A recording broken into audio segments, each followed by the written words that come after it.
মৰাণ জনগোষ্ঠীৰ অন্যতম হাতী আনিছে। হাতীও তেওঁলোকে নোৱাইছে ধুৱাইছে, গৰু গা ধুৱাইছে, ম'হৰ গা ধুৱাইছে, সমান্তৰালকৈ হাতীক গা ধুৱাইছে।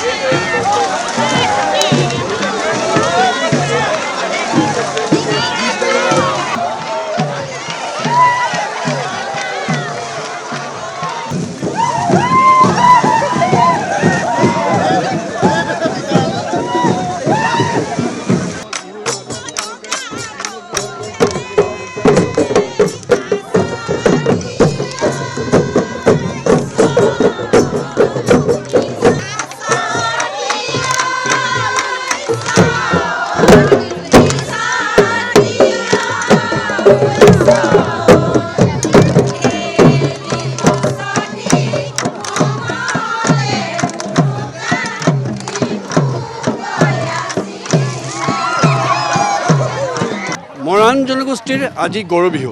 সমান্তৰালকৈ তেওঁলোকে নিজৰ ঘৰত পালন কৰা প্ৰতিটি জীৱ জন্তুৱে নোৱাইছে ধুৱাইছে। ইতিমধ্যে মৰাণ জনগোষ্ঠীৰ অন্যতম হাতী আনিছে। হাতীও তেওঁলোকে নোৱাইছে ধুৱাইছে, গৰু গা ধুৱাইছে, ম'হৰ গা ধুৱাইছে, সমান্তৰালকৈ হাতীক গা ধুৱাইছে। আমি সেয়াও দেখুৱাব বিচাৰিছোঁ যে এইদৰে আচলতে প্ৰতিটি সামগ্ৰী, প্ৰতিটি জীৱ জন্তুৱে তেওঁলোকে মৰম চেনেহে পালন কৰে, আদৰ কৰে আৰু এনেদৰে তেওঁলোকে হাতীক গা ধুৱাইছে।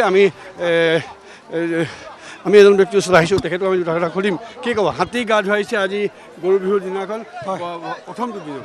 হয়, আমাৰ সকলো অসমবাসীলৈ মই ধন্যবাদ জনাইছোঁ। কথাখিনি কওক। আমি আজি আছোঁ, যিহেতু আমাৰ মৰাণ জনগোষ্ঠীয় হাতীটো আজি আমাৰ যোৱাকালি আমাৰ মাটি বিহু, আজি গৰু বিহু। আজি আমি হাতী গৰু ম'হ ইত্যাদি আমি গা ধুৱাওঁ। এই গা ধোৱা আজি নীতি নিয়ম, আমি যিহেতু পৰম্পৰা, আমি নীতি নিয়মখিনি কৰিছোঁ। এই আচলতে তেওঁলোকে মৰাণ জনগোষ্ঠীৰ যিসমূহ অমূল্য সম্পদ আছে, এই সম্পদৰ ভিতৰত এটা হ'ল হাতী, আৰু হাতীও তেওঁলোকে নোৱাইছে ধুৱাইছে। আমি সেয়া দেখুৱাব বিচাৰিছোঁ। এক উৎসৱমুখৰ পৰিৱেশ, এক আনন্দৰ পৰিৱেশ। এইদৰে আচলতে তিনিচুকীয়া জিলাৰ কাকপথাৰৰ যি তেজীগাঁও আছে, তেজীগাঁৱত আহি আচলতে গৰু গা ধুৱাইছে, ম'হৰ গা ধুৱাইছে আৰু হাতী গা ধুৱাই তেওঁলোকৰ বিহুৰ যি পৰম্পৰা, সেই পৰম্পৰাবোৰ আৰম্ভ কৰিছে। আৰু এইদৰে আচলতে এক উৎসৱৰ পৰিৱেশৰ মাজেৰে তেজীগাঁৱৰ এই যি ডাঙৰি নৈ আছে, ডাঙৰি নৈ পাৰত এইদৰে